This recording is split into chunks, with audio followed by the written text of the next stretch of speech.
Eh, Bien, la clase anterior nos abocamos fundamentalmente, ¿cierto?, a continuar con lo referido a las estrategias y tácticas, ¿cierto?, de negociación. Entramos a aspectos fundamentalmente prácticos, ¿cierto?, de aplicación, de alguna forma, de los contenidos anteriores que hemos visto en ese módulo, ¿cierto? Estrategias entendidas como ese conjunto de acciones aplicadas con el fin de desarrollar un plan previamente establecido, ¿cierto? Para conseguir un objetivo, el camino proyectado hablábamos, ¿cierto? Eh, ¿Qué son estas líneas maestras respecto que responden al profundo conocimiento de lo que se hace, ¿cierto? De lo que hace, digo, nuestra competencia o lo que nosotros también vamos a, de alguna manera, a emprender, ese claridad respecto al camino. Y las tácticas, ¿cierto? Ya habíamos hablado de las tácticas, eh, este, como las herramientas, ¿cierto? Que vamos a usar, ¿cierto? En esa estrategia, en ese camino, el método, el sistema para ejecutar o conseguir, ¿cierto? Un fin u objetivo determinado, en relación ciertamente a la estrategia escogida. Claro, hay una diferencia sustantiva entre la estrategia y la táctica porque esta estrategia es global, es completa, es integral, ¿cierto? De alguna manera, versus las tácticas que tienen más bien un carácter parcial. Puede haber muchas tácticas, ¿cierto?, que se emplean en una sola estrategia, evidentemente.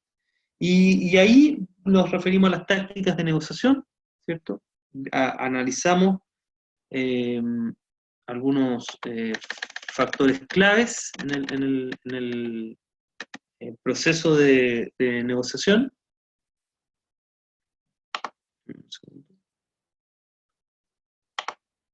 ¿Cierto? Que son los que efectivamente están expresados ahí en la lámina. Nos abocamos ciertamente a ver esos factores clave. Y también vimos, ¿cierto?, de alguna forma, las tácticas, ¿cierto?, más empleadas en el proceso de negociación. Eh, para entrar de lleno, ¿cierto?, a algunas tácticas de negociación en particular. Y ahí, por lo que entiendo, corríjanme si no es así, pero alcanzamos a ver las tácticas de presión, ¿cierto? Boogie, el crunch, la intensificación. Alcanzamos a referirnos a las tácticas de tiempo. No me recuerdo exactamente, a pesar de que algo vimos respecto al tiempo como factor clave, sino probablemente el más relevante, ¿cierto?, en este proceso de negociación. Probablemente unas tácticas más empleadas, pero más significativas. Y ahí veíamos la paciencia, el tiempo de aceptación, los cambios de ritmo, el tiempo para pensar, el tiempo límite, en fin. Creo que alcanzamos a verlas, ¿no es cierto? No sé si alguien se recuerda en particular, si no, efectivamente podemos de alguna manera repasarla. Eh, y creo que alcanzamos a ver las tácticas para evitar el estancamiento. No sé si alguien se acuerda, que me pueda efectivamente recordar al respecto, y si no, simplemente las vemos previo a continuar ahí con él. ¿Alguien se la recuerda? ¿Dónde, dónde quedamos? ¿No?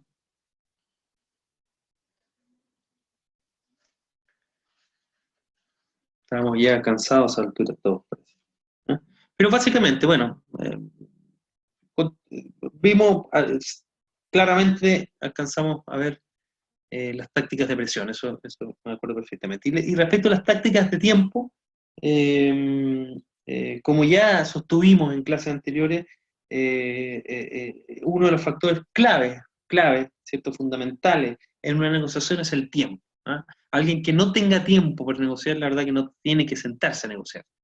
Tiene que evitar negociar, porque efectivamente la falta de tiempo atenta contra la posibilidad de que esa negociación pueda llevarse a efecto en términos eh, de obtener algún tipo de ganancia o dividendo. ¿Ah?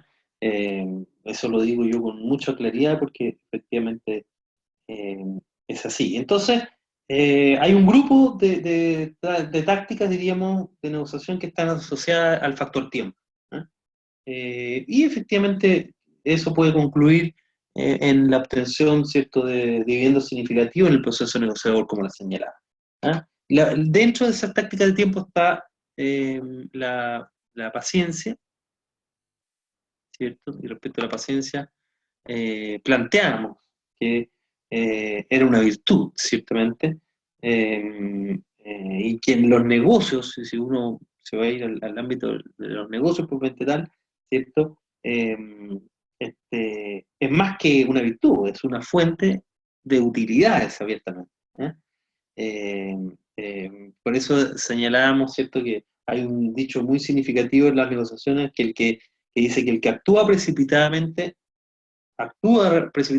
¿cierto? Se arrepiente sin prisa.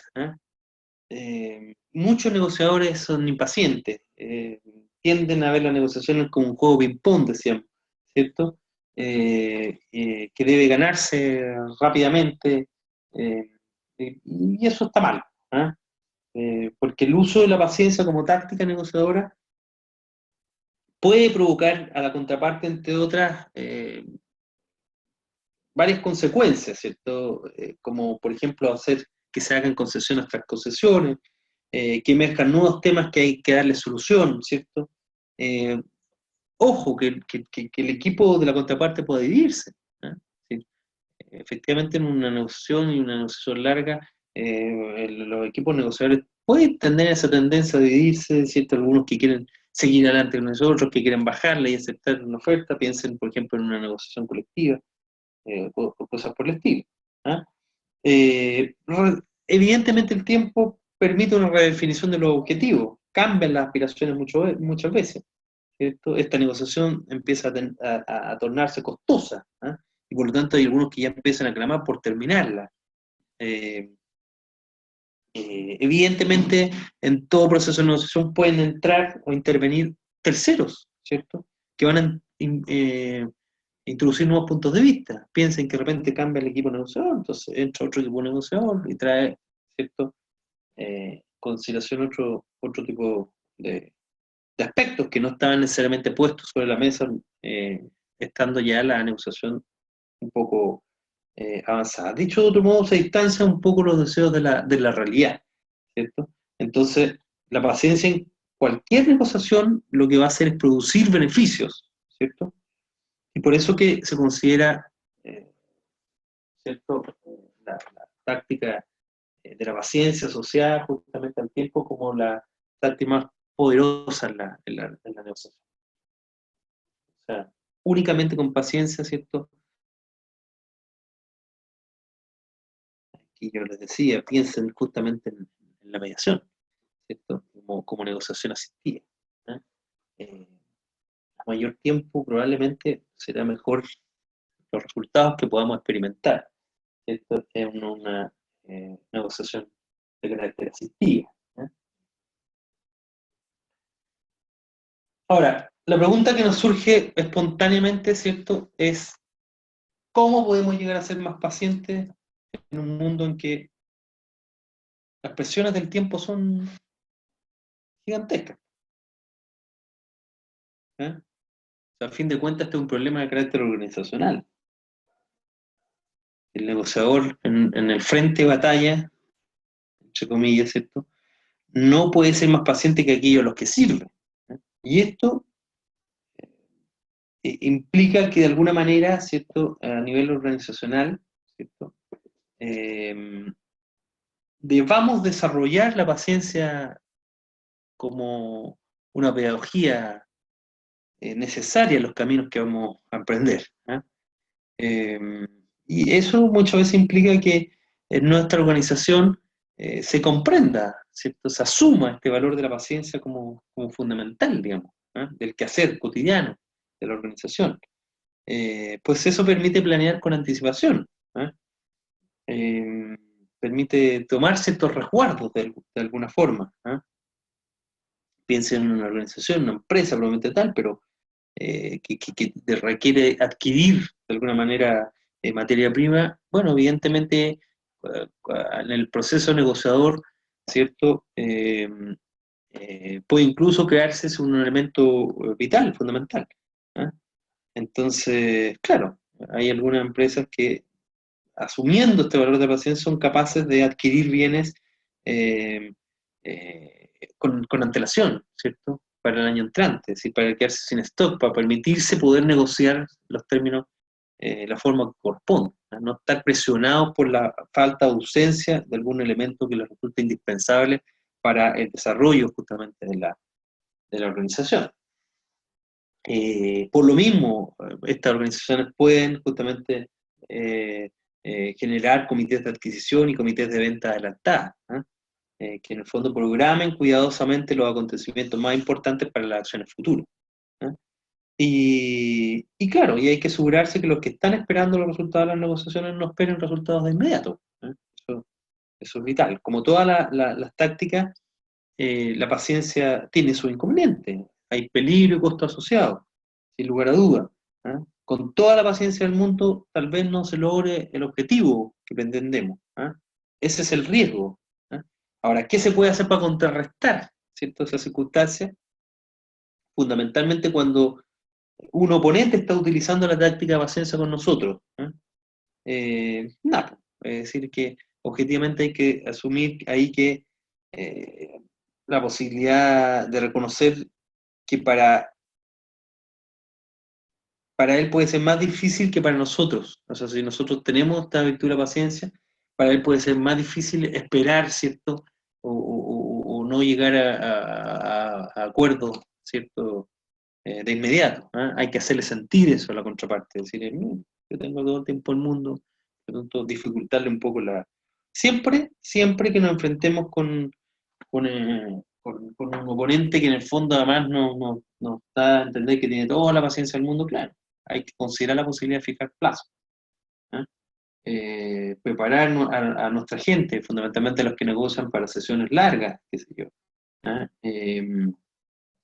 De alguna manera considerar también siempre abandonar el trato, la propia negociación, ¿eh? De acuerdo.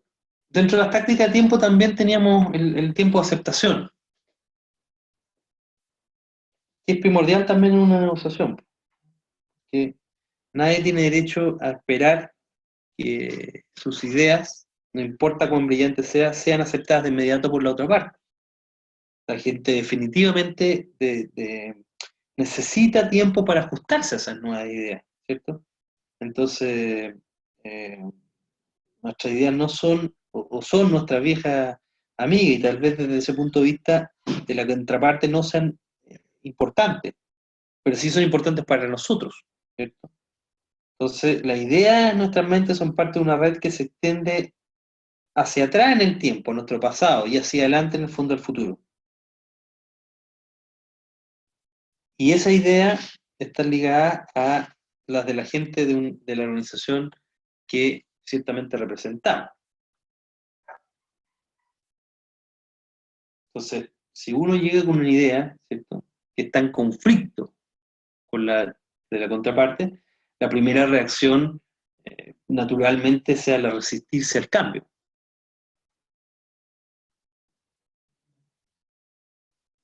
O sea, lo que me vienen a sugerir eventualmente la contraparte, bueno, puede ser o crearme un problema a mí, ¿eh?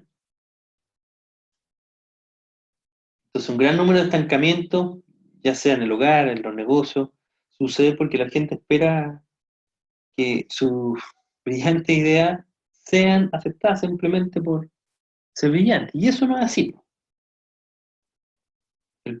Por lo tanto, el tiempo de aceptación es parte de la ecuación de las negociaciones, ¿sí? Y por lo tanto, si uno puede dar un consejo en ese sentido, es que hay que efectivamente tomar en cuenta el tiempo de aceptación dentro de la planeación, ¿eh? Y de esa forma la negociación podrá tener más probabilidades de desarrollarse sin tantos tropiezos. Tácticas de tiempo estamos viendo. Entonces la paciencia, segundo el tiempo de aceptación.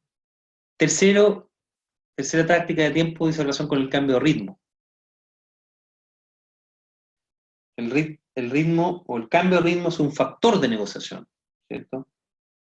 Las personas nos inclinamos generalmente a un estado fijo. Nos acostumbramos a lo que hacemos, dónde estamos, con quién negociamos y cómo negociamos. O sea, valoramos esa previsibilidad y tendemos al mismo tiempo a ser, de alguna manera, previsibles también nosotros. Y eso sí tiene sus pros y sus contras, ¿cierto? Es positivo en tanto cuanto la relación llega a ser emocionalmente eficiente, ¿cierto?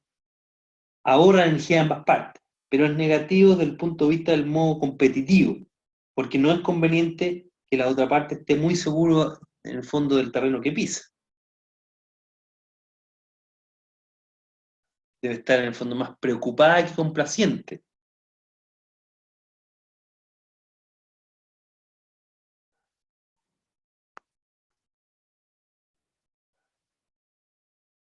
Cada cambio es capaz de enviarnos un aviso, en definitiva cuenta. Puede enfatizarse el punto que se quiere lograr, puede mostrar su fuerza o significar la importancia de un punto. Entonces, consejo, ¿cierto?, es que ni nosotros, ni los miembros de una organización a la que representamos deben ser tan previsibles que la otra parte esté siempre segura en el terreno que pisa, en lo que se refiere a un asunto competitivo o negociable.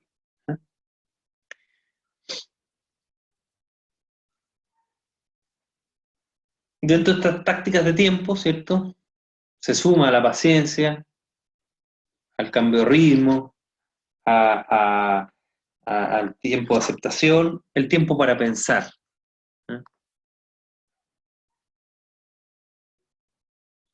Porque es imprescindible efectivamente pensar durante el proceso de negociación, especialmente cuando nos encontramos frente a frente con nuestra contraparte. ¿Eh? Y este tiempo hay que preverlo, hay que planificarlo. Por lo tanto, en el proceso de negociación, ¿cierto?, o la situación que tenemos y que nos obliga a tomar una decisión, uno puede, ¿cierto?, hacer pausas, tomar breve descanso, ¿cierto?, acordar celebrar con cierta frecuencia eh, las reuniones, las negociaciones, cambiar a un miembro del equipo, aspectos tan nígidos a lo mejor como sentir que tengo hambre, que tengo sed durante el proceso de negociación. O sea, ¿por qué? Porque eso permite hacer una pausa. Ah, bueno, vamos a almorzar y después volvemos, vamos a tomar un café y retornamos. ¿Ah? Son formas que permiten de alguna manera eh, darse tiempo justamente para pensar lo que se está negociando. Muchos ocupan hasta la excusa de necesito ir al baño.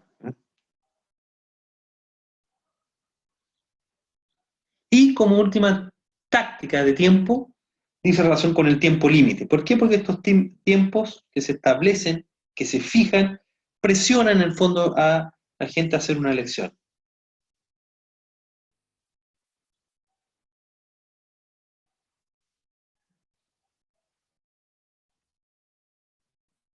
Ahora, rara vez se puede predecir con exactitud el costo por no aceptar un tiempo límite. La experiencia nos dice que de alguna forma algunos plazos significan a veces la muerte en la negociación. Algunos traen consecuencias, ¿cierto? Establecemos plazos límites, claro, podemos llegar o no a un trato. Y decimos, mire, nos damos tiempo una semana y al cabo de una semana no hemos sido capaces de llegar a acuerdo, evidentemente, hasta ahí va a llegar la negociación. Ahora, hay que ser escéptico en los plazos de las negociaciones, porque los plazos van y vienen.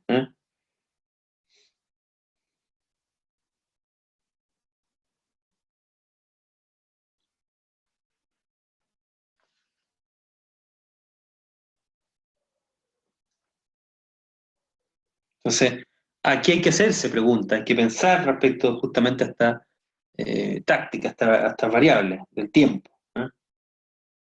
Hay que ver, justamente preguntarse cuál es el tiempo límite con el que la contraparte va a maniobrar, por ejemplo, tenerlo claro.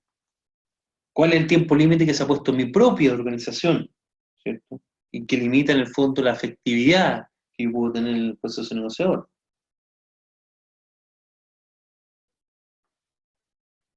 ¿De acuerdo? Todas tácticas de tiempo. Dentro de estas tácticas de negociación en particular también observamos las tácticas tendientes a evitar los estancamientos que se producen en el proceso de negociación. Los estancamientos, los impasse, o los puntos muertos que suceden con mucha frecuencia en las negociaciones. Y evidentemente eh, esos, esas negociaciones se estancan debido a que hay puntos de vista diferentes o irreconciliables. Un estancamiento, tienen que saber que es una prueba severa de la fuerza y la resolución de ambas contrincantes. Que en el fondo no están dispuestos, de alguna manera, a ceder respecto a esos puntos de vista diferentes o irreconciliables. Ahora, también eso es una oportunidad, porque ambos están más dispuestos a hacer concesiones después de un estancamiento. El estancamiento supone que ya es muy difícil que siga adelante las negociaciones, entonces eso hace también a las partes tener que meditar respecto a la conveniencia de mantenerse estancados en el proceso,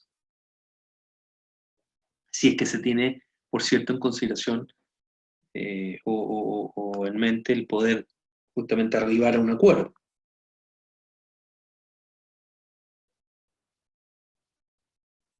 Incluso esos estancamientos muchas veces nos hacen pensar, ¿cierto?, a nosotros que nuestros deseos, nuestros intereses pueden no ser consistentes con la realidad.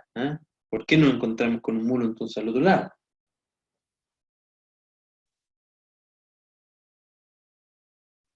O va a ocasionar, ¿cierto?, este estancamiento, una intensificación, los costos y los riesgos que podemos enfrentar ambas partes. Y aún más importantes son tal vez los riesgos personales que enfrenta el negociador, que produce un estancamiento. Porque empieza, si estamos, piensen en la situación en que estamos representando, por ejemplo, una organización. Empiezan las críticas de la organización, ¿cierto? El trabajo extra, la inseguridad del empleo, el sentimiento de fracaso, ¿cierto? La frustración, el rompimiento potencial de las relaciones, de la posibilidad de aversiones personales. Se amenaza en el fondo la confianza personal y que hacen a veces dudar del propio juicio profesional que eventualmente podemos tener. Piensen en negociaciones colectivas, por ejemplo, sindicatos de trabajadores o trabajadores organizados de una forma distinta versus, ¿cierto?, la representante de la empresa. Cuando son muy largas estas negociaciones, evidentemente empieza a ocurrir algo de esto. Hay críticas de parte de los miembros del sindicato que no están haciendo esto bien y acá, que son muy blandos, en fin. Entonces, cuando consideramos los problemas que plantea el estancamiento, vemos en el fondo por qué la gente le teme a este estancamiento. Porque mientras más sea, además, más grande sea la organización y más burocrática sea su estructura, más vamos a temerle a este estancamiento.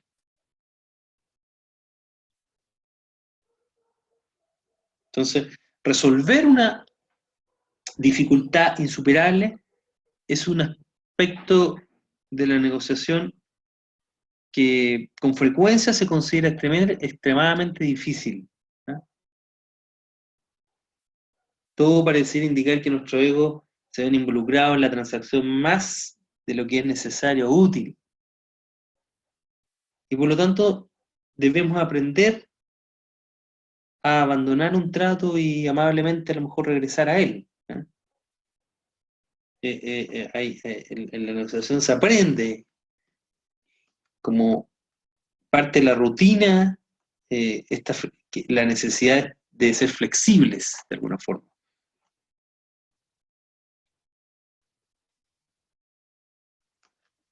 Aquí claro que la organización que esté más dispuesta a arriesgar un estancamiento incrementa su poder siempre y cuando esté preparada para asumir el riesgo de no lograr ese trato. Entonces, dada la naturaleza del estancamiento, la resolución de asumir el riesgo no puede originarse únicamente con el negociador.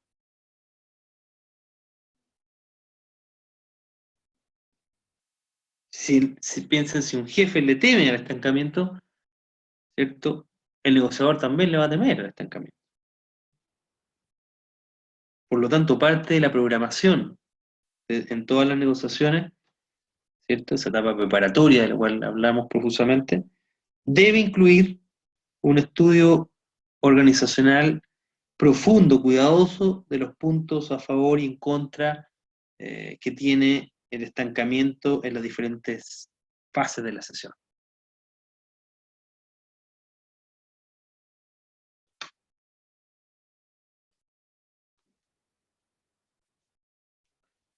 La gente, muchos alumnos me preguntan a mí si se debe tomar el primer paso después de un estancamiento o permitir que la otra parte lo haga. El sentido común tiende, ¿cierto?, a decirnos que se debe dejar que en el fondo que la otra parte lo haga. Pero el problema con esto es que nunca se puede estar seguro de si lo va a hacer o no.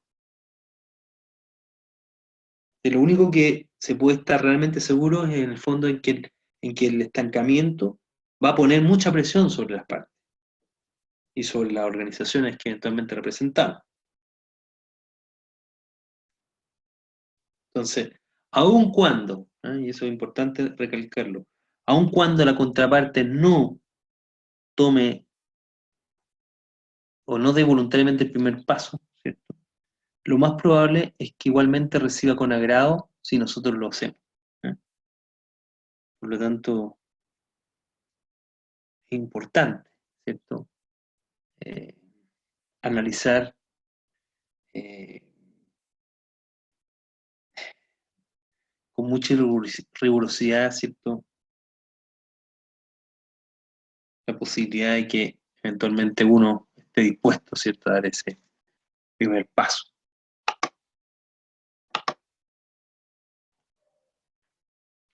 De alguna forma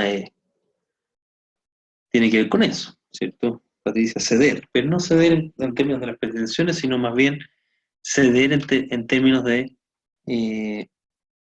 seguir, afrontar, ¿cierto?, que ese estancamiento de alguna manera ha producido, ¿cierto?, una paralización en el proceso negociador. Por lo tanto, alguien tiene que dar ese primer paso para que efectivamente eh, pueda dársele continuidad y llegar a buen puerto.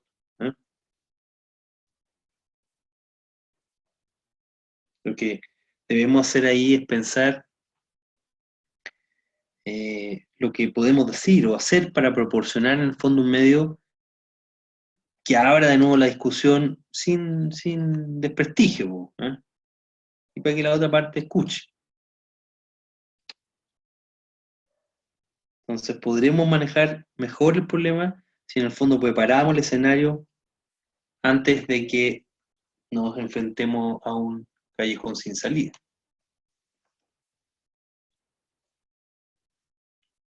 ¿De acuerdo?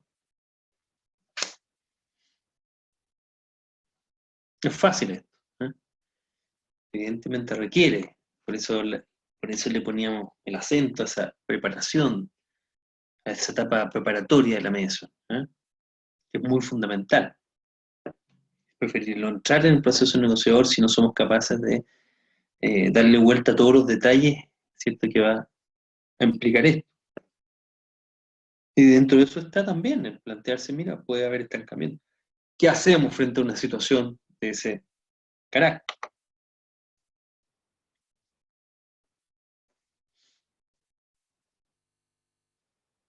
Otras tácticas de negociación en particular dicen relación con las denominadas tácticas de autoridad. ¿Sí? De alguna manera también lo visualizamos, ¿cierto? Pero dijimos que hay un grupo de tácticas que están asociadas a la utilización de la autoridad como herramienta en las negociaciones. Algunas de esas tácticas resultan éticamente válidas, ¿no?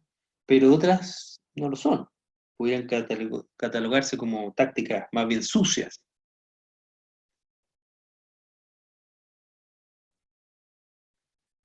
Entre paréntesis ahí pusimos algunas de esas tácticas más utilizadas en la práctica negociadora. La primera dice relación con lo que se denomina la autoridad intensificadora, ¿eh? Y es un truco usado por algunos vendedores sin escrúpulos. En esencia, ¿cierto? El vendedor hace un trato con su cliente y luego trae al jefe para que lo apruebe. Claro, entendíamos nosotros que ya llegamos a un trato, ¿eh? Pensemos nosotros como clientes, ya llegamos a un trato. Sin embargo, después trae al jefe para que, no, tiene que aprobarlo mi jefe. Y el jefe no lo aprueba, a menos que se le aumente, por ejemplo, una cierta suma adicional a la oferta. Entonces, juntos, ¿cierto? Ellos tienen éxito en lograr alguna concesión de nuestra parte. Por eso decimos, es un truco que al frente. Ahora, no es recomendable usar esa táctica. De hecho, muchos negociadores serios la rechazan totalmente. Pero vivimos en un mundo real donde la comprensión significa precaución. Entonces se da en la práctica. Ahora, ¿qué logra en esencia, cierto? La autoridad intensificadora para quien la usa? Evidentemente disminuye las aspiraciones del oponente,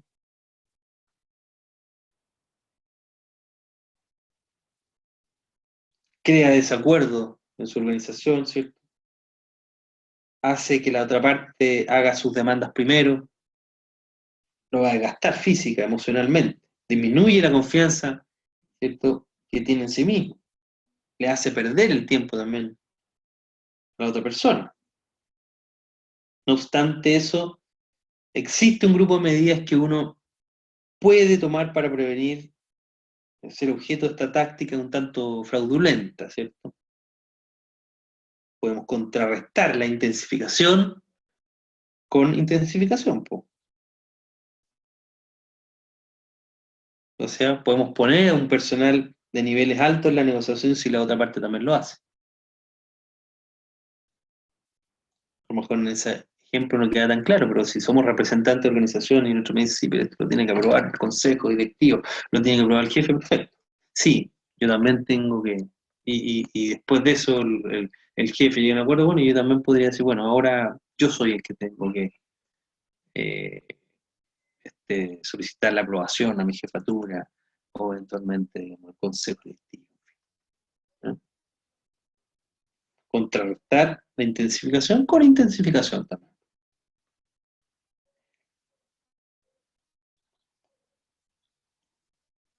Estar preparados también para abandonar el trato. Ah, si nos ponen esa ayuntía, nosotros, no, entonces no llego a acuerdo, ¿eh? O ir directamente al nivel más alto de la empresa. No sabe, voy a hablar con su jefe entonces, porque no tiene capacidad negociadora, ¿eh? Me ha hecho perder el tiempo.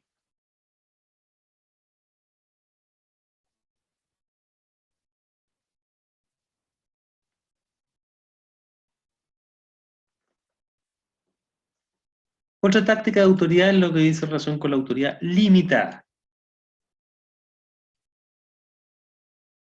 Tengo una autoridad limitada en este tipo de cuestiones, ¿cierto?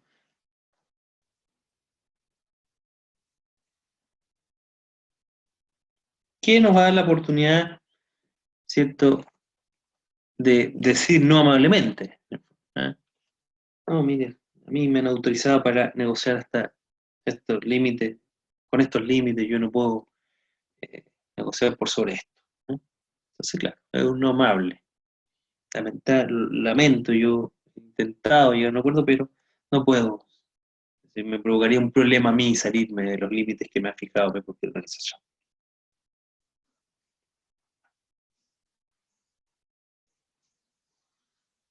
Pero también me puede dar la posibilidad, claro, de decir, mire, pero tendría que consultarlo, ¿cierto? Y por lo tanto, me permite verificar con los expertos del tema, o analizar la evidencia de la que disponemos, leer la letra chica, buscar errores, hacer preguntas indefinidas, escribir un mejor argumento, ¿no?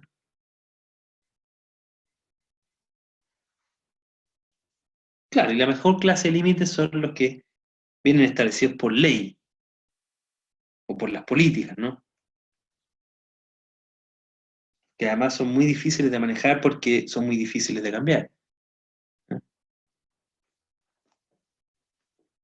Mire, yo quisiera llegar a un acuerdo, pero en realidad es la ley la que impide que nosotros podamos efectivamente eh, salirnos de los márgenes establecidos.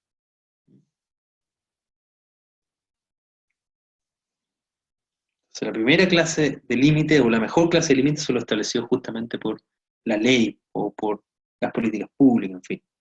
En segundo lugar, están los límites impuestos por los recursos financieros, claramente. No, no puedo negociar por sobre esta cantidad, ¿no? Es sido limitado, digamos, para negociar. Por eso es autoría limitada.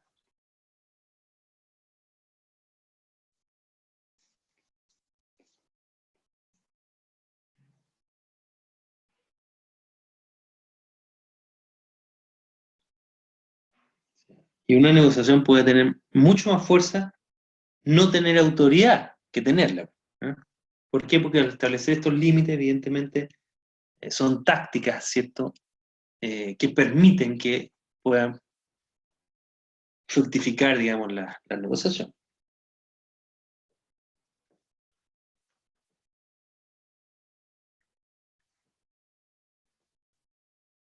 También, o sea, se le adiciona a esta autoridad intensificadora la autoridad limitada, la no autoridad que se denomina.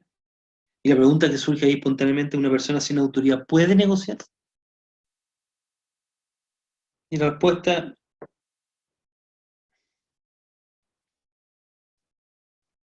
¿qué piensan ustedes? ¿Puede negociar una persona que no tenga autoridad? A ver qué, qué se les viene en mente.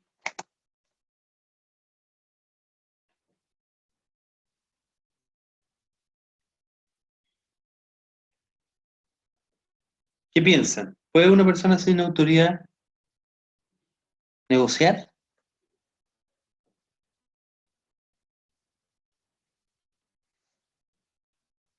Sí, puede, efectivamente. Incluso puede hacerlo de manera bastante efectiva. De hecho, es sorprendente la información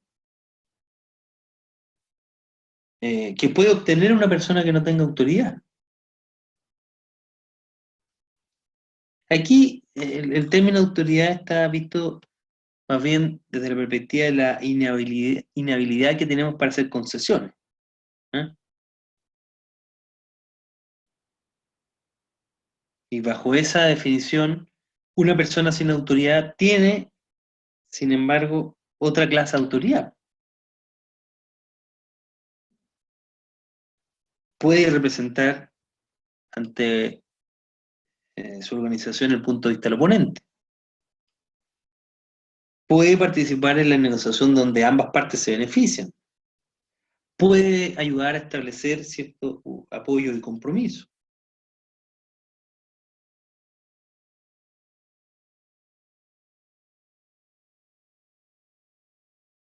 Puede trabajar o tratar eh, una negociación a nivel personal. Entonces, visto de ese modo, una persona sin autoridad, en la acepción, por cierto, de inhabilidad para hacer concesiones, tiene en el fondo autoridad para negociar desde otros ángulos. Es apto para obtener información y, si tiene suerte, puede ser capaz de obtener alguna concesión, o más de alguna concesión. Y dentro de estas tácticas de autoridad está la que se denomina autoridad plena. ¿Mm?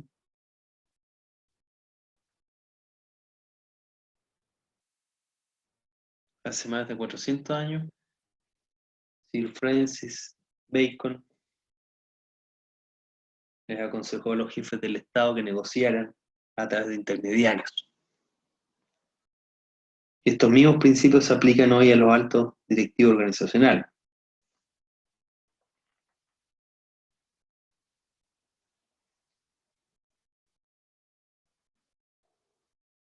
Y hay razones muy poderosas para ello, porque los jefes oponentes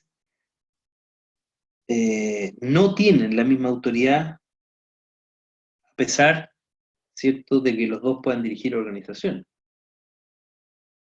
Pueden diferir en cualidad física o en vigor, pueden no estar preparados de la misma forma, pueden estar desempeñando un papel.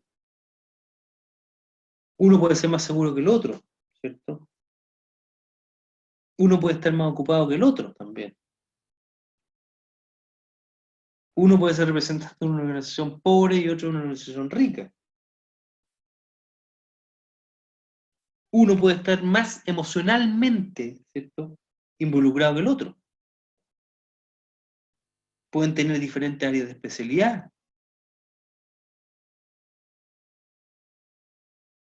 Uno puede tener personal excelente y el otro no. Especializado y el otro no. Uno puede estar más listo finalmente para el ataque final, mientras que el otro puede ser indiferente y estar más bien listo para retirarse, ¿cierto?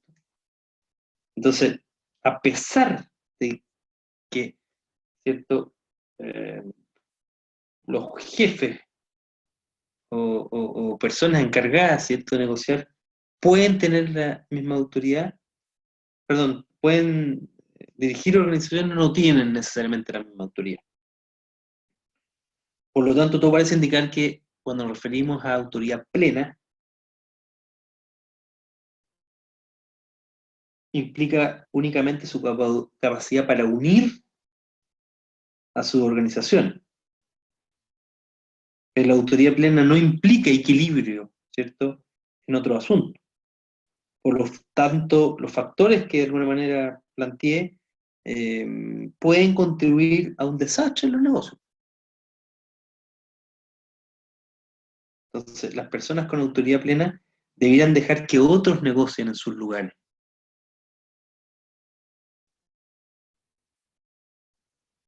¿Y cómo escapa, cierto, de una negociación la gente con plena autoridad cuando tiene que hacerlo?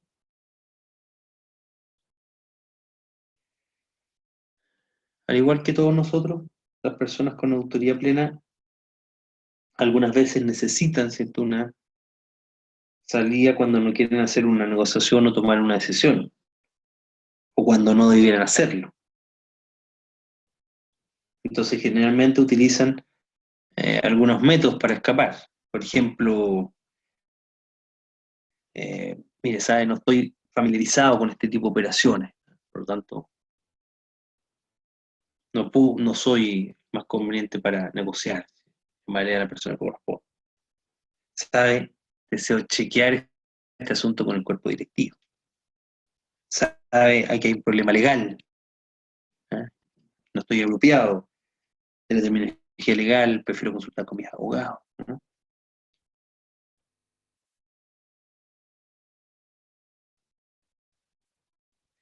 Mire, este trato depende de otro que está negociándose alternativamente.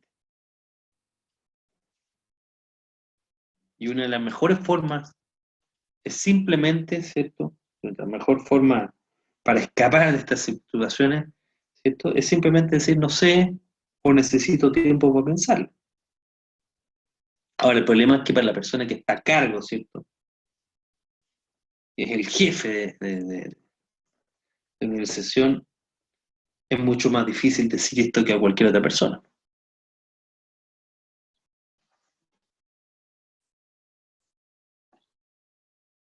¿De acuerdo? Lo importante es cómo también trabajamos métodos que nos permitan, ¿cierto?, de alguna manera, escapar de estas situaciones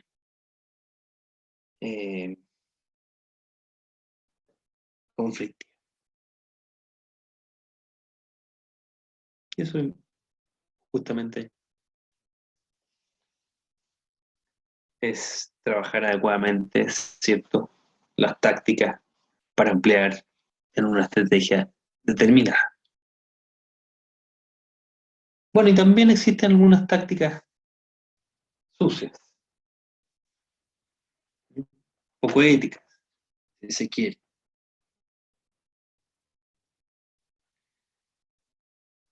¿Y por qué traigo a colación esto? ¿Ah? ¿Por qué nos enseña esto, profesor? No. Lo que pasa es que hay un aspecto importante, ¿cierto?, a considerar en todo negociador, y es que debe conocer todo lo relacionado con errores que son intencionales, ¿cierto?, o maniobras que pueden ser empleadas en la mesa de negociación.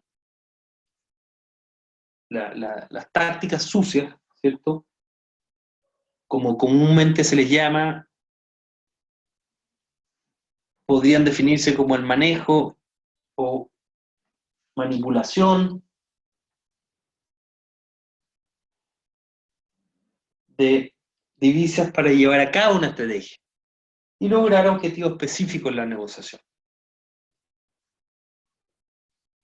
El empleo de tácticas sucias constituye un riesgo que asume la parte que las utiliza, ya que en ocasiones es como jugar con fuego, teniendo en cuenta, ¿cierto?, el efecto negativo que pueden causar algunas de ellas en la contraparte si logran identificarla en un momento determinado.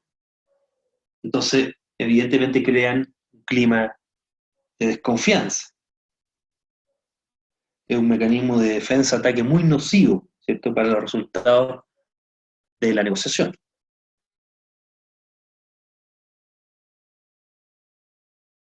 Generalmente son utilizadas más bien por un miembro del equipo, que no necesariamente el portavoz o el líder, lo cual justamente permite la rectificación oficial en caso de ser necesaria en la negociación. Imagínense que descubren, ¿cierto?, esta táctica sucia. Bueno, siempre hay una salida decorosa que dice, no, en realidad, mire, yo soy aquí el portavoz, soy el líder, por lo tanto lo que ha señalado aquí mi colega no corresponde. Y se encausa de nuevo el proceso de negociación.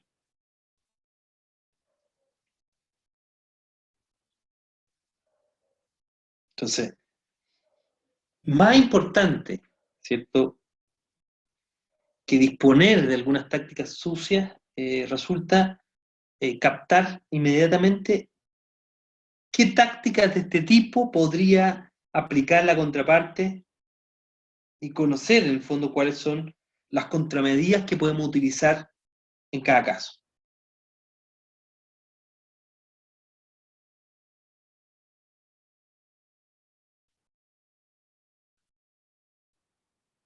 Entonces hay algunas tácticas gradualistas que se denominan,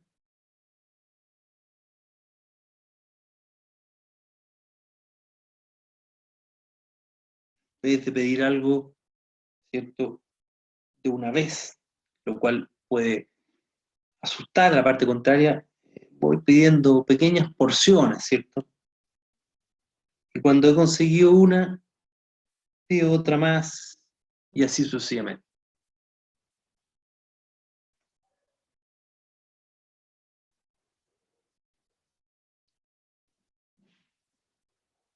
Entonces, como contramedida, es bueno, antes de responder a una propuesta, asegurarse que toda la propuesta en sí haya sido formulada.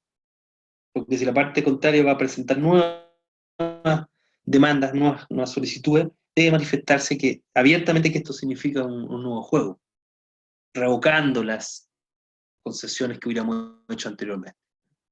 Acuérdense que uno hace concesiones, pero siempre puede revocar las concesiones.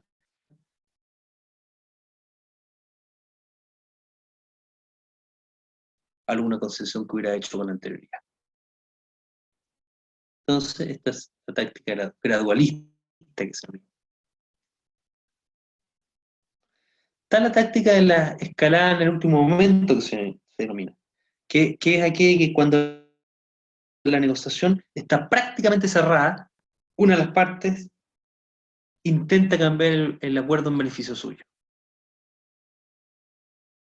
Claro, esa modificación suele significar una mejora bastante pequeña.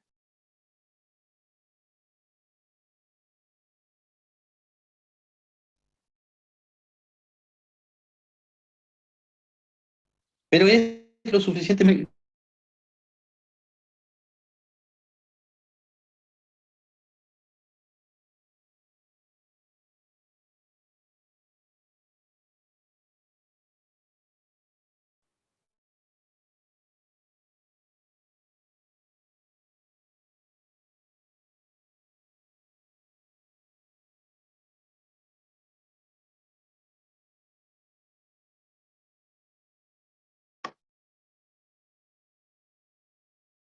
Hola,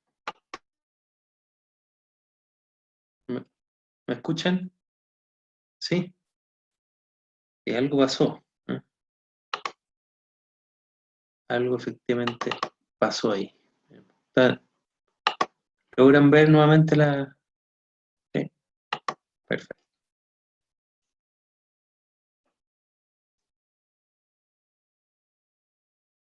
Bueno, aquí, ¿cierto? En esta táctica SUSE de la escalada en el último momento, lo que hay que hacer es simplemente poner al descubierto el engaño, ¿eh? No hay que tener penas, ni conflictos, ni temores, ¿eh? Simplemente hay que decir, usted está tratando de pasarme el gato por libre, y aquí ya cerramos el acuerdo, no insistan en esto, ¿eh? Si uno deja entrever que, bueno, está dispuesto ahí, bueno, se va a abrir de nuevo la negociación y evidentemente eh, va a valer la pena haberlo efectuado para que tenga interés.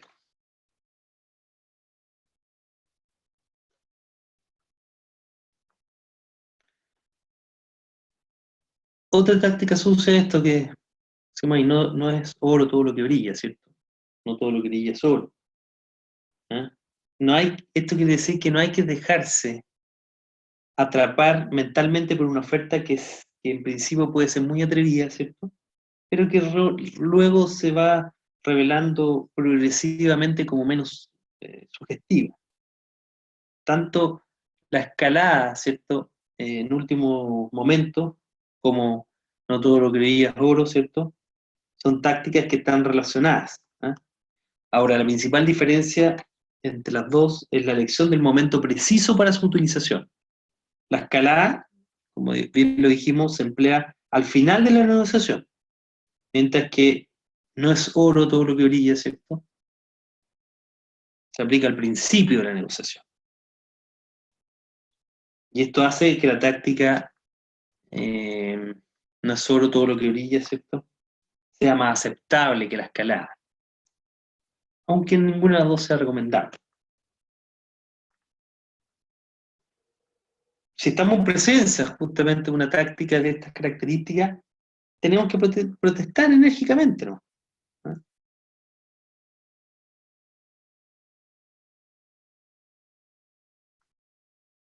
Determinar qué es exactamente lo que nos atrajo inicialmente en cada oferta, analizar en qué medida, ¿cierto?, la oferta se ha modificado y hasta qué punto se ha empeorado tal vez. O sea, aquí tenemos que ser absolutamente racionales, porque es mejor asumir las pérdidas incurridas, tanto en tiempo como en expectativas no realizadas, que hacer un trato o un maltrato o un mal negocio.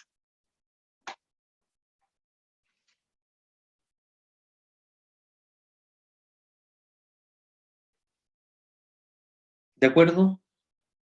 Esta otra la conocen más, hombre bueno, hombre malo. Claro, es una táctica que entraña una manipulación psicológica, ¿no? En este caso hay un negociador rígido, irrazonable, desagradable.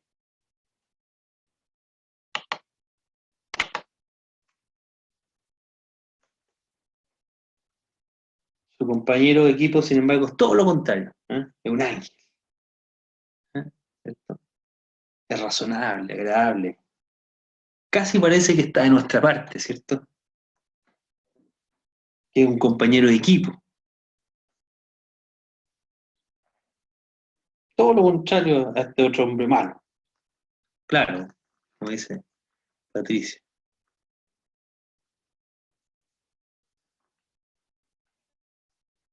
Aunque ahora son todos malos, parecen carabineros, porque tienen la tandalada ahí, ¿no? Pero bueno, pero sí, se utiliza mucho en negociación, ¿eh? Mucho. Siempre hay uno que, incluso cuando en los equipos negociadores, siempre hay uno que va a ser de malo, ¿no? Ser el desagradable, que va, no, este es insertable, pero hay otro que efectivamente. Entonces, ¿por qué? Porque parece verdaderamente un placer tratar con una persona tan amable después de que el villano no ha alterado, no alteró, po, ¿eh? No puedo evitar sentir que las cosas pudieran haber sido peores, ¿cierto? Entonces sentimos como una especie de gratitud, un deseo de mostrar algo de su amabilidad, que evidentemente, ojo, empieza a minar nuestra eficiencia negociadora, ¿eh? Y a veces los villanos vienen en forma y tamaños de todo tipo. Pueden ser personas o cosas. Las personas que fijan precios, los abogados, los contadores, ¿cierto? Aún los jefes pueden ser los villanos. Los comités, los cuerpos reguladores y los banqueros muchas veces actúan justamente en el papel difícil. Las partes villanas además incluyen, ¿cierto?, las políticas de la empresa, los términos, condiciones, ¿cierto?, regulares, los procedimientos de toda clase. Ahora, ¿cómo podemos contrarrestar esto? Una simple premisa, ¿no? ¿Cierto? Que el hombre bueno en realidad no es tan bueno como parece. ¿Por qué? Porque forma parte, ¿cierto?, del equipo del hombre malo, que conspira contra nosotros. Entonces, la mejor defensa es reconocer justamente, ¿cierto?, que la buena persona y el villano están en el mismo equipo, que los dos quieren obtener lo más que puedan. O sea, no hay que dejar que el villano nos hipnotice. No se empeñen, ¿cierto?, en una negociación en que se está utilizando esta táctica en resolver la fisura, ¿cierto?, de la parte contraria, que de todos modos sus problemas probablemente no son reales. Entonces, algunos consejos, tal vez eh, descubrir quiénes son nuestros aliados, ¿no? Separar las personas de los hechos. Desde el principio de la negociación debemos predecir quién es el hombre malo, ¿eh? Y que pronto va, de alguna manera, a asumir su rol, porque esto va a ayudarnos a neutralizarlo. Regresar, por ejemplo, en la pregunta siempre al bueno, al que no es villano, ¿no? Dejar hablar al hombre malo, porque muchas veces su propia gente se va a cansar, ¿sí? Y también nosotros utilizar nuestro propio hombre malo.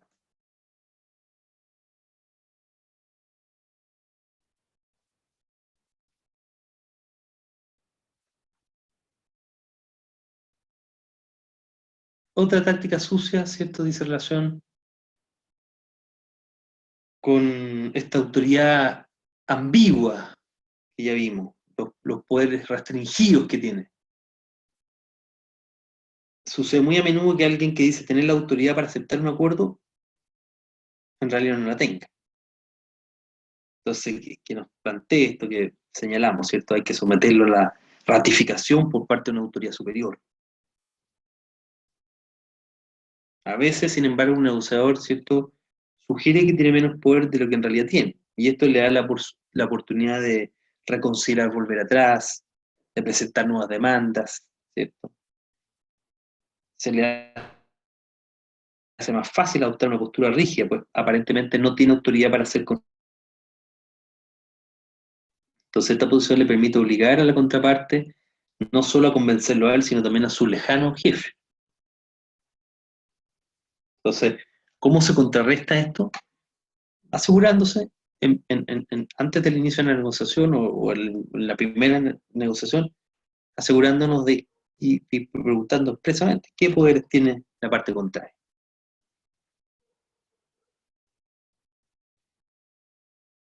Entonces hay que intentar no tener más autoridad que la parte negociadora. Yo muchas veces pregunto en la negociación, he consultado, a ver, dejemos las cosas claras, ¿tienes facultad, sí o no? Si me dice que sí, perfecto, estamos pie a la negociación. Caso contrario, lo más probable es que yo diga, bueno, si usted no está limitado, entonces la verdad que la negociación puede ser bien poco próspera, por lo tanto preferiría negociar con quienes tienen algún rango mayor, ¿cierto? Una autoridad mayor en su organización.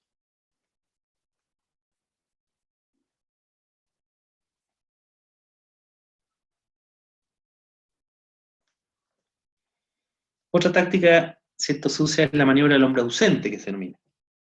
En este caso, la autoridad superior tiene que dar su aprobación en algún minuto, por lo tanto está ausente. Nadie sabe cómo entrar en contacto con él. Mientras tanto, su oferta de vuelta, ¿cierto?, sirviendo como un punto de referencia para negociaciones con terceros. Es una maniobra para comprobar el interés que usted tiene de cerrar el trato, haciéndole esperar en el fondo.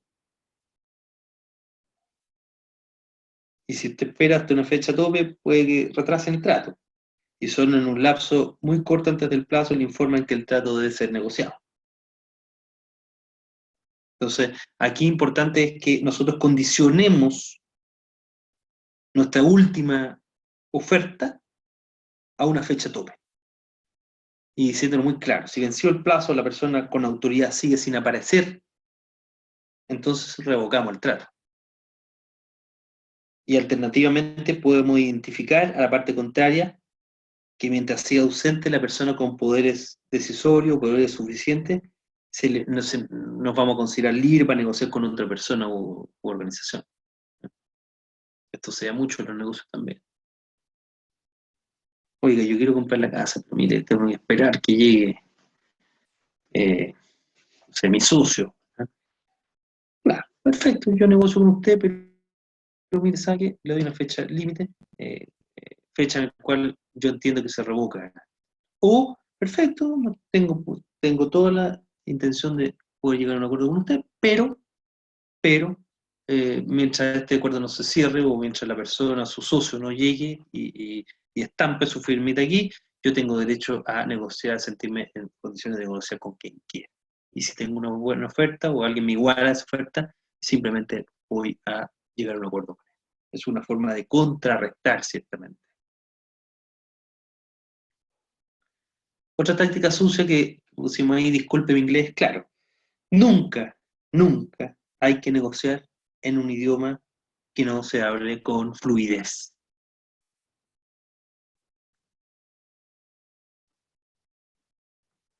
Podemos hacerlo, puede dar ventaja negociar en un idioma extranjero en el cual nos expresamos cómodamente.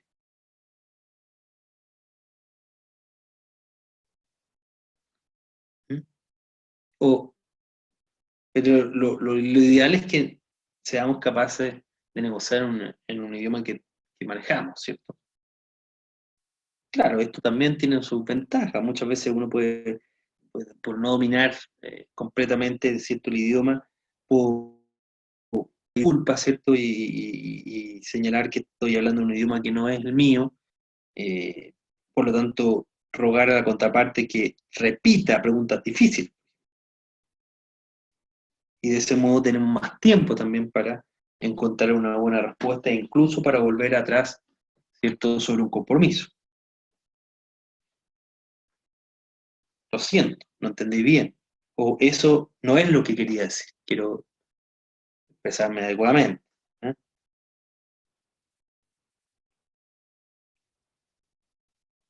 Claro, muchas veces actuamos a través de intérpretes. Me tocó en una negociación, ¿cierto? En un idioma que evidentemente no dominaba, ¿cierto? Eh, que lograba entender, pero no necesariamente eh, hablarlo con fluidez, tuve que ocupar un intérprete. ¿Eh?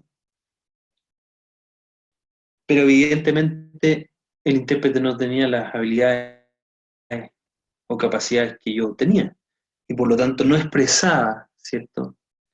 De manera adecuada lo que yo quería expresar. Entonces fue complejo, porque como yo lograba apreciar, ¿cierto? Entendía lo que se hablaba, mas no manejaba necesariamente el idioma como para, sobre todo, yo soy abogado, ¿cierto? Entonces, el lenguaje jurídico es muy técnico, ¿eh? Es muy preciso. Por lo tanto,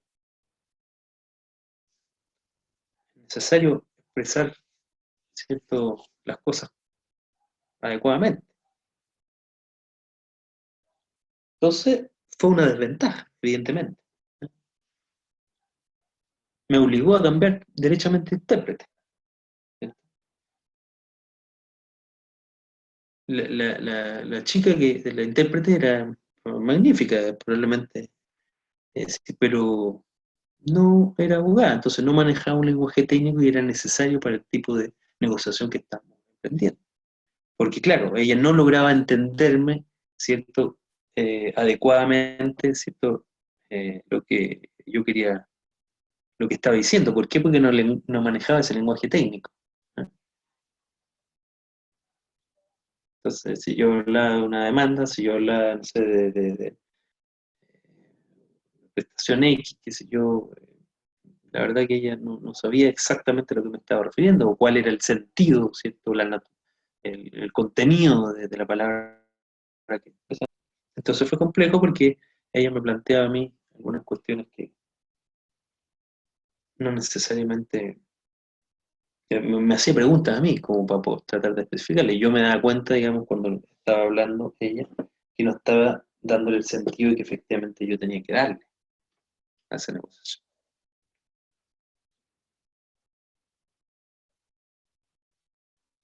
Y por lo tanto era muy difícil asumir.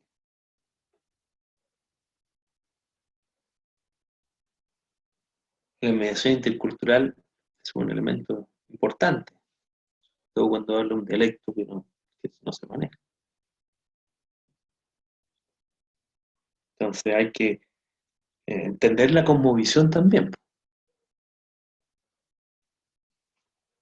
Chino, vos, Patricio.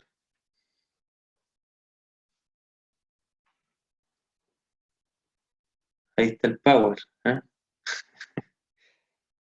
Era difícil, ¿eh? Porque los chinos además tienen eh, mucha experiencia en resolución de conflictos. Los chinos son personas que, como les dije, los japoneses, los chinos son personas que conocen muy bien previamente a sus oponentes, a sus contrincantes, fundamentalmente.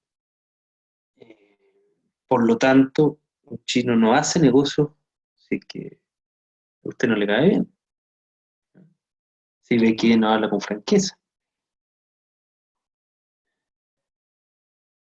Pero es difícil. ¿Eh? La verdad que idealmente reconozco que me metí unos cursos de chino mandarín ahí por la universidad, pero no entendía nada. Y estuvimos un año y tanto con varios del curso hasta que nos dimos todos, dijimos, ¿sabes qué? En realidad no, imposible. Un idioma muy complejo, muy difícil. Además, cuando uno ya está más viejo, ciertamente es más complejo todavía. ¿No? Hay gente que tiene facilidad para el idioma, yo no, no necesariamente, ¿cierto? Uno se queda en inglés, francés, lo que aprendió, qué sé yo, pero es difícil, muy complejo. A mí me tocó mediar, ¿cierto? También conflictividad, creo que se los comenté en el sur de Chile, eh, o en México también. Eh, en el caso de Chile con comunidades pehuenche o mapuche, ¿cierto? En México con los tojolabales, que es un pueblo, eh, ¿cierto? Del sureste de México. Y, y ahí no es la barrera del idioma solamente, sino que es la cosmovisión, ¿cierto? Es la cosmovisión que se tiene respecto de las cosas. ¿Cierto? Entonces, es necesario, a veces, a veces no es solo necesario manejar el lenguaje adecuadamente, sino que de alguna manera ponerse de acuerdo en las gramáticas que uno utiliza en el momento. Ya es difícil, sabemos que la resolución de conflictos, eh, es decir, hablar los dos perfectamente un idioma, pero muchas veces no nos estamos comunicando, ¿cierto? El lenguaje no verbal, lo importante que es, cuánto expresa.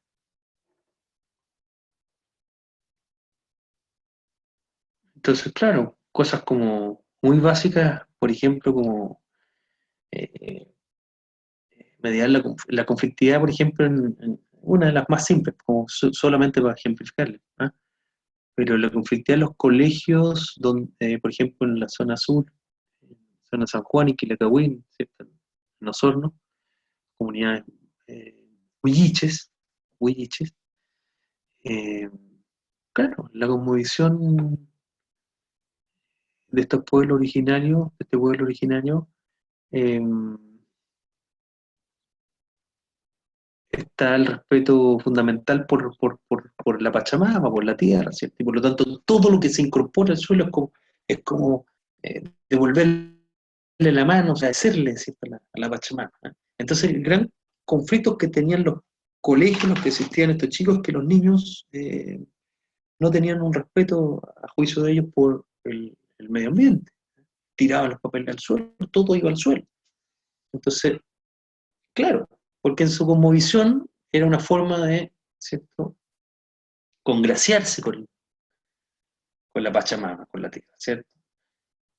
Pero claro, hubo que plantearles que esa cosmovisión, en tanto cuanto era respetable, de alguna forma ocasionaba problemas serios, ¿cierto?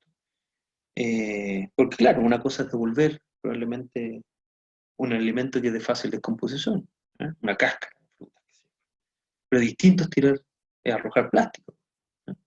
Y hoy día todo es plástico, entonces hubo que entrar en esta cosmovisión para efectos de poder reinterpretar, ¿cierto? Su ideario, su forma de ver las cosas y eventualmente llegar a un acuerdo que fuese satisfactorio para todas las partes, ¿eh? Y ahí tuvimos entonces también que preparar a los chicos desde la primera infancia, ¿cierto? Como mediadores, ¿eh? Como agentes pacificadores, como que permitiesen de alguna manera transformar, ¿cierto?, también su realidad. Entonces uno se encuentra con ese tipo de inconvenientes, ¿eh? Que evidentemente deben ser tratados de intentarse resolver, digamos, pero conociendo esa idiosincrasia.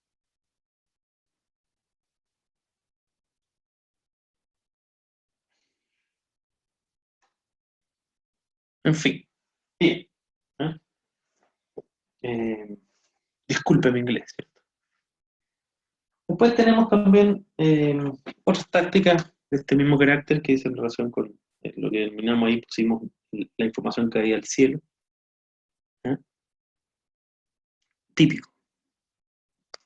El negociador de la parte contraria, al marcharse, deja unos apuntes o documentos como si fuese un descuido o una equivocación, aunque en realidad lo hace a propósito. Entonces hay que tener mucho cuidado, ¿cierto? tratar este tipo de información como si en realidad fuese una mera presunción, ¿cierto? Que debemos comprobar fehacientemente, no tomarlo como un hecho verídico, necesariamente. Información caída al cielo, claro, nosotros decimos, chuta, mira, se me quedó el documento, aquí esto es la apunta, para allá apunta este asunto, qué sé yo. No, todo lo contrario, fue simplemente una táctica sucia, digamos, para confundir, ¿no? Para hacernos creer que los intereses de esa organización son tales y en realidad son otros.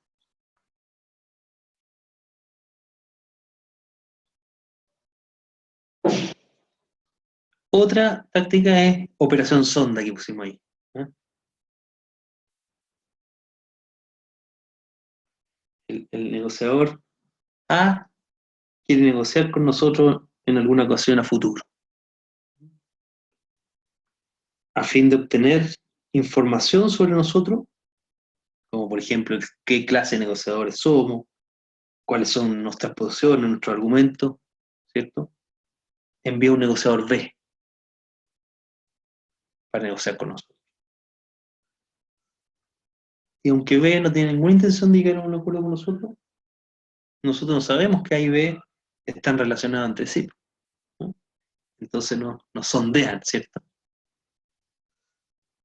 Como un espía.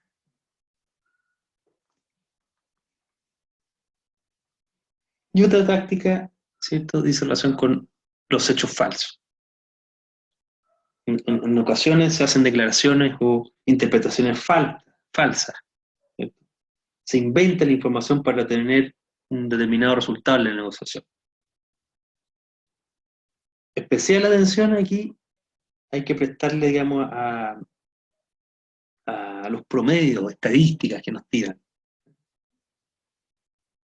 Porque todos los hechos, los promedios y las estadísticas son en realidad negociables. Aún llegando a acuerdos sobre determinados hechos, todavía puede que nos queden preguntas muy serias. Y detrás de todos esos hechos, promedios, estadísticas, existen variables como qué los recopila, ¿cierto? ¿De dónde vienen esos datos? ¿Qué métodos usaron para recopilarlos? ¿Son confiables o son simples conjeturas? ¿Cuáles son las razones para recopilarlos? Los prejuicios, los criterios que los influencian, valores ocultos, en fin. La verdad, en una negociación, la verdad, repito, en una negociación es un ideal que deja mucho espacio para intercambiar. Siempre hay una historia detrás de una información. Las personas pueden discrepar muchísimo en sus posiciones e interpretaciones, ¿cierto? En relación a los hechos que los rodean. Si pudiéramos filtrar la historia y quedarnos con los puros hechos, aún quedarían áreas de incertidumbre bastante amplias. Entonces, ¿cómo podemos, qué contramedida podemos utilizar?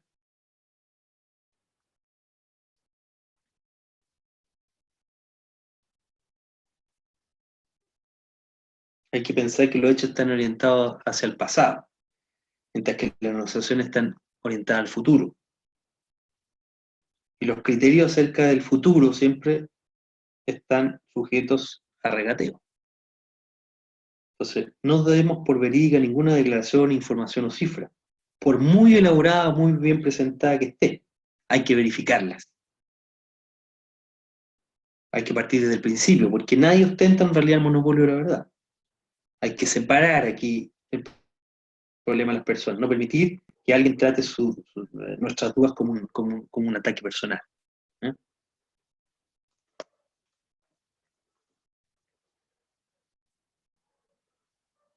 Patricio, no trate de sacarme información que usted tiene que responder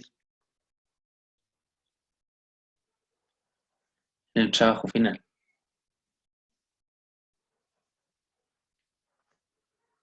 Bueno, la actitud de cada negociador evidentemente va a impregnar el estilo con el que vamos a situarnos respecto al proceso, nuestra interacción con otros, ¿cierto? Y véalo después el trabajo, Patricio, en la plataforma. Y vea la película además, porque si no, no va a poder contestar. Su socia, mire cómo lo trata. ¿Eh? Ya lo conoce, parece. ¿La vieron? Sí. Es buena, ¿cierto? Es interesante. ¿Eh? Pero ahora la van a volver a mirar porque van a tener que analizar, ¿cierto? En relación a ciertos criterios que están ahí ya especificados.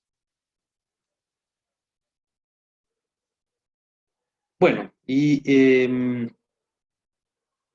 entonces a la hora de negociar, cada negociador va a llegar en fondo a la mesa con una actitud, con un estilo que, como dijimos, condiciona esa interacción con el otro.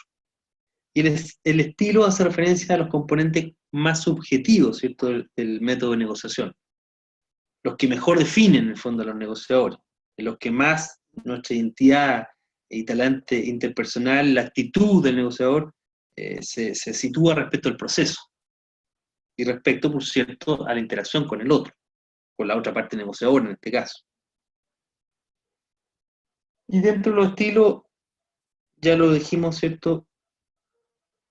Tres de ellos completan el recorrido como desde la forma más frecuente y reconocida de aproximarse a la negociación, ¿eh? Definido probablemente en términos de ganancia o pérdida. Uno es que las dos partes ganan, ¿cierto? Otro, en que una parte solamente gana y la otra pierde, que por cierto es un resultado poco deseado, ¿cierto? Prácticamente ningún experto en temas de negociación aboga por esta fórmula. En cambio, las dos partes ganan, bueno, es el más deseado, el resultado de la negociación se percibe como algo satisfactorio, ¿cierto? Las dos partes consideran justamente la posibilidad de seguir haciendo negocio en el futuro e indudablemente hablarán bien la una de la otra ante tercero. Y la tercera forma, ¿cierto?, es que las dos partes pierden, que es una negociación abiertamente fracasada, ¿cierto? A veces se obtienen acuerdos también, pero el desgaste ocurrido durante el proceso negociador conduce en fondo a un sentimiento de pérdida de ambas partes.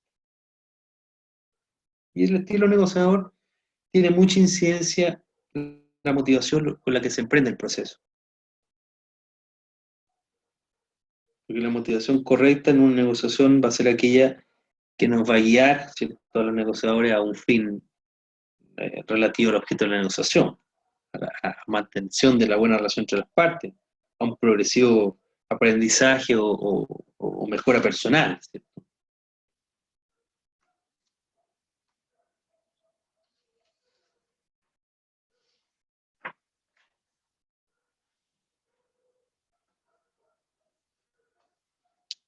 Bueno, y evidentemente estos modelos responden justamente a los tipos de negociación que vimos hace un minuto, ¿cierto? Eh, Negociación competitiva, cooperativa, de carácter integrativo, distributiva, ¿cierto?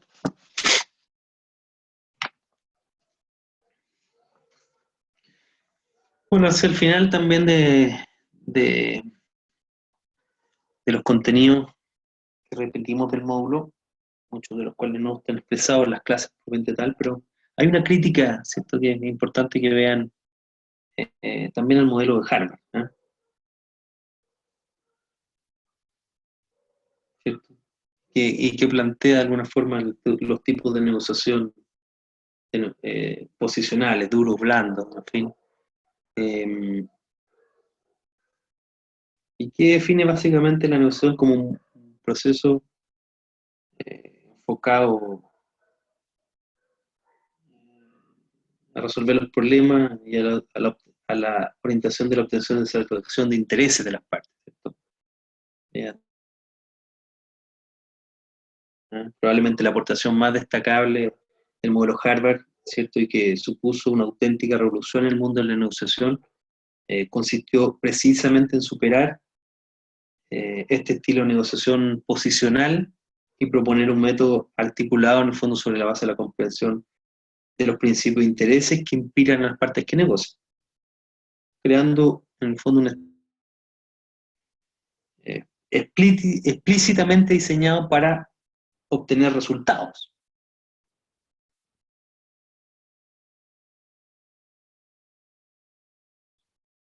que probablemente como método de negociación puede utilizarse en cualquier circunstancia.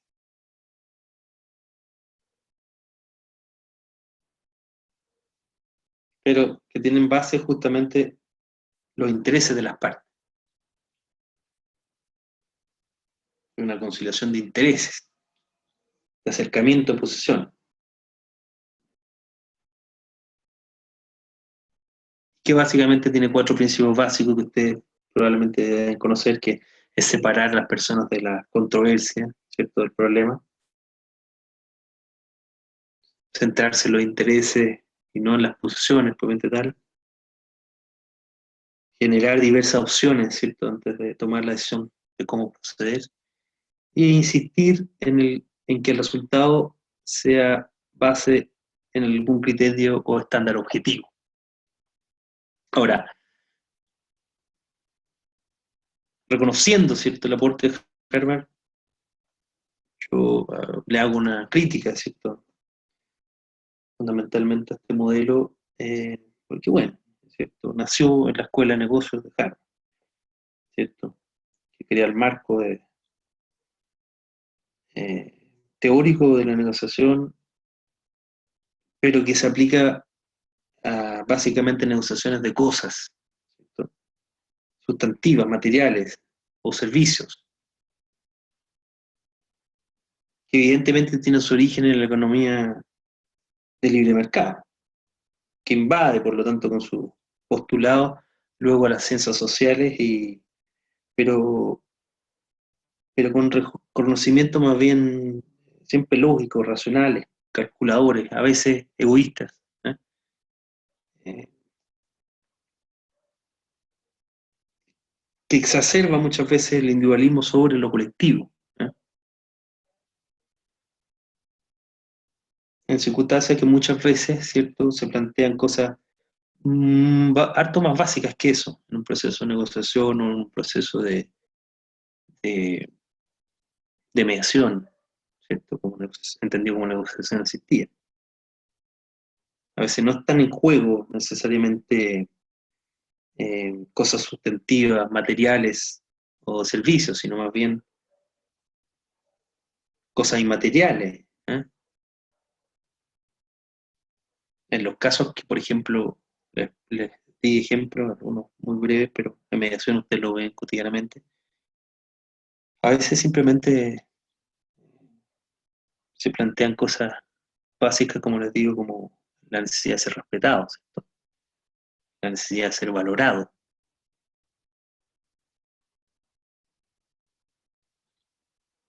En numerosas ocasiones los procesos de negociación, las emociones se tienden a mezclar, ¿cierto?, con las circunstancias objetivas del problema. Y a veces es necesario, ¿cierto?, abordar también, de alguna forma, ese tipo de elementos. Porque ahí se confunde o queda poco claro el aporte de la escuela o del modelo Harvard, ¿cierto?, como herramienta práctica, ¿eh?, que permita resolver este otro tipo de situaciones. Claramente es aplicable a ciertos y determinados eh, procesos de negociación y no a otros, ¿eh? Eso uno tiene que ser flexible también en términos del modelo que ocupa. Yo hice esta crítica ya respecto, por ejemplo, el modelo ocupado por el Ministerio de Justicia, ¿cierto?, Eh, respecto a la mediación. Muy centrado en el modelo Harvard, ¿eh? ¿Por qué? Porque quiere cosa objetiva, un acuerdo únicamente. Muchas veces lo que se hace es fomentar el acuerdo a cualquier costo y no necesariamente atiende, digamos, al proceso relacional que hay detrás, al proceso de transformación que efectivamente tiene que haber cuando uno asume el desafío, ¿cierto?, de eh, eh, incorporar otros mecanismos de resolución de controversias distintos a los tradicionales. Pero bueno, indudablemente tiene aportaciones también interesantes y merece, ¿cierto?, una mirada un poco más amplia. Bien, hasta aquí llegamos. Lo que resta es de ustedes. ¿Eh? Sí, no sé, es cierto, si algunas correcciones se ha hecho. Pero siempre desde la definición, ¿cierto?, de la mediación está el acuerdo, ¿cierto? Muchas veces los procesos son relacionales.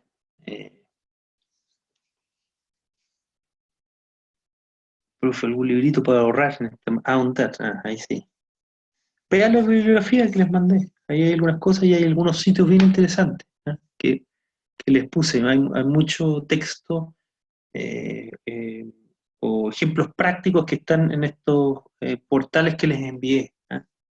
Eh, Métanse, por ejemplo, al Campus por la Paz, así tal cual, Campus por la Paz. Van a ir a ahondar bastante en cada una de estas materias, fundamentalmente la resolución de conflictos. Son alternativas interesantes de imitar, de extrapolar a nuestras realidades. ¿Eh? Eh, Indaguen mucho en estas materias también en los pueblos originarios. Los pueblos originarios nos dan muchos ejemplos de este tipo de cuestiones. Eh, pero vean, en la bibliografía tuve el especial cuidado de ponerle algunos libritos que pueden ser útiles, fundamentalmente en negociación, pero también en lo que respecta a resolución de conflictos en general. Bien, hasta aquí llegamos. Ha sido un agrado nuevamente hacerles clase. Agradezco el tiempo dispensado, ¿cierto? Preocúpense efectivamente de responder los foros, de cumplir ahí los plazos del trabajo final. Las clases grabadas ya lo hablamos al principio y efectivamente voy a procurar desde mañana tempranito porque se comprometieron a hacer hoy, ponerlas todas hoy día, a que estén, ¿eh? ¿Cierto? Y de lo contrario, bueno, manifiesten su inquietud también a través del aula. Bueno, que los PDFs de esta está en el aula virtual, están en los contenidos complementarios, creo que algo así le pusieron. Ahí está el PDF. ¿Eh? Así que eh, tiene que meterse al aula, vos, Patricio. No, broma. Broma, a veces no tenemos tiempo ahí, pero está todo en el aula, Patricio. ¿Eh? Así que sí, sí, lo sé. Es una broma. ¿Eh? Todos nos perdemos a veces, Patricio, así que no se preocupe. Es una talla de su profesor. Bien, eso pues. ¿Eh? Le agradezco el tiempo. Como digo, fue un placer hacerles clase. Voy a estar a disposición de ustedes, de tratar del correo electrónico por cualquier cosa que requieran, ¿cierto? Y como siempre digo, espero verlos por ahí en otra ocasión, en otras circunstancias para poder seguir compartiendo experiencias y de partir, qué sé yo, respecto a estos mecanismos y estas batallas que estamos dando juntos. Así que les envío un abrazo a todos, tengan buenas noches y nos estamos viendo por ahí. ¿Eh? Este, bien, pues. ¿Eh?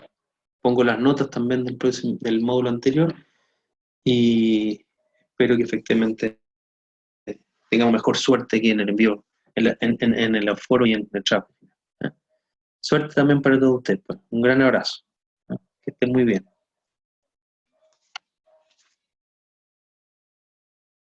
Lorena, ¿sí? ¿Necesita hablar ahora o prefiere mandarme un correo?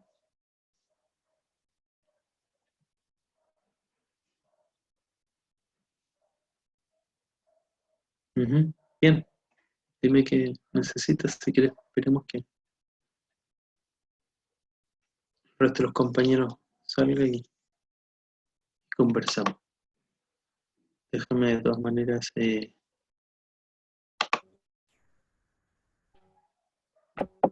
Ahí tiene el micrófono abierto, Lorena. Ya. ¿Cómo está, profesor? ¿Me escucha? Sí, te escucho bien, Lorena. Cuéntame, Profesor, lo que pasa es que ¿qué puedo llevar? he estado como media desconectada con esta Ujú. gente, la verdad, ¿Aló? porque mi Pamela le comentó, estábamos con usted cuando mi hijo se enfermó, creo. Ahí sí. ¿Sí, me escucha? ¿Aló? ¿Me, Hola. me escucha? ¿Me Que escucha? yo te escucho con mucha distorsión, pero Algo me escucha, voy a subir el volumen. Ya, lo que a ver, sucede es que, sí, como le comentaba, estoy como media perdida con las clases porque tuve una complicación con mi hijo. Pamela, yo le dije que por favor le avisara en el momento que ocurrió. ya, Entonces, ajá, por eso le quería pedir si pudiera yo entregarlo atrasado. Yo sé que hay unos foros, yo respondí uno de los foros y después, no, de hecho, hasta el que respondí me costó mucho ingresar porque ingresé tarde, cuando ya había terminado la fecha. Pamela me decía que no, que me metiera y sabe que me costó mucho. No sé si, estamos hablando del módulo anterior, ¿cierto? bueno, del módulo anterior yo De creo que Derecho a ya, Familia. claro, en ese yo Sí. alcancé a responder solamente, Tú contestaste el foro uno, sí, Pamela González me estaba hablando, ¿no? Sí. sí, Pamela González. Pamela también contestó el foro uno y ninguna de las dos contestó el foro 2. Ya, Y lo cual, claro, yo ahí promedio las notas, ¿sí? Eh, pero hazlo, si darte todavía no un puedo, ratito nomás y si, no es sí, gran cosa, no hay que lograr mucho, sino que más bien la opinión. no, Hazlo, pero mm, yo tendría que haber puesto las notas hace mucho rato, entonces perentoriamente tengo que ponerlas, mandarlas antes del viernes, o sea, eso significa que solo mañana tenemos para eventualmente opinar en ya, los foros, ¿ya? Dile a no, pero Pamela que lo haga también, porque tampoco lo hizo, entonces eso evidentemente atenta contra la fe. ¿Y qué pasó con el trabajo? ¿Me lo entregaron? el primer trabajo sí, lo hicimos. ¿Me escucha? Sí, El te trabajo escucho. del módulo anterior lo hicimos con Pamela, sí. Ese lo Ya. entregamos en la fecha que Entonces, correspondía, todo bien. Si son los foros los que estamos, bueno, por lo menos yo estoy atrasada. Pamela, Lorena. perdona, Lorena, habla con Pamela también y dile que responda, porque en realidad ninguna de las dos tiene opinión ahí en el foro 2, ya lo dije la clase pasada, entonces, pero háganlo, ¿ah? Ya. Pero tienen de aquí a mañana. Sí, no, no, sí, Puede yo lo... hacerlo mañana en algún minuto o mira, si no te, no, si lo importante es que, aunque yo no voy a evaluar la participación de ustedes, como evidentemente puedo evaluar el resto de los compañeros que sí cumplieron, ¿sí? Pero les va a permitir por lo menos no tener una nota, roja. sí, me va a permitir a mí sostener que participaban en el foro y por lo tanto van a tener una nota que no les influya. ¿Ah? Ya. Profesor, y de ahora del módulo de que estamos terminando ahora, también hay foros. ¿Sí? Ya, entonces, eso también lo Puse voy los dos, están los dos foros publicados, ¿cierto? a... Ya. Eh, como te digo, darle prioridad al módulo anterior. ¿Ah? Sí, sí, no, Estos otros dos foros todavía tienen tiempo y el trabajo final, que básicamente es un análisis de la película en torno a ciertas variables específicas que les di, está todo publicado en el aula virtual, así que míralo, digamos, en un rato para que por lo menos te sepas, digamos, a qué nos estamos refiriendo. Eh, también son, nada, son 3 líneas que tienen que poner, 4 líneas respecto a una opinión, ¿cierto? No, no es gran cosa, entonces. de la película. Ya. ¿Ah? ¿Y eso La hasta película cuándo? no, la película es una pauta de evaluación que Ah, está ahí está. también incorporar los foros, pero básicamente le estoy pidiendo 2 o 3 carillas, no más que eso. De usted depende el poder de síntesis que tengan, para que evalúen algunas variables que yo incorporé, ¿cierto? Que son en relación justamente a los contenidos que vimos en el, ¿ah? Ya. Por ejemplo, que puedan definir qué tipología de conflicto es el que efectivamente se presenta en la película. ¿Ah? ¿Cuál es el estilo que eventualmente tienen los negociadores? Cosas de ese carácter, que no requieren más que ver la película en realidad y después precisar, qué sé yo, todo eso además está en el PowerPoint, o sea, podéis tomar el PowerPoint de referencia, por ejemplo, para efectos de poder ir clasificando adecuadamente a los personajes. Y por supuesto, céntrense en los personajes principales, Claro. no en los secundarios. Hay fundamentalmente dos personajes ahí que son los que... Entonces, eso. Pero ni un problema, Lorena, pero hazlo ahora, Sí, sí, bueno, mañana más tardar, porque yo efectivamente tengo que subir las notas, entonces no puedo seguir haciendo excepción. ya, pues, muchas gracias. No hay Está muy ningún bien. problema. Ya, Bueno, muy cuídate bien, mucho, muchas que estés muy gracias. bien. Buenas noches. Gracias a ti, chao, chao.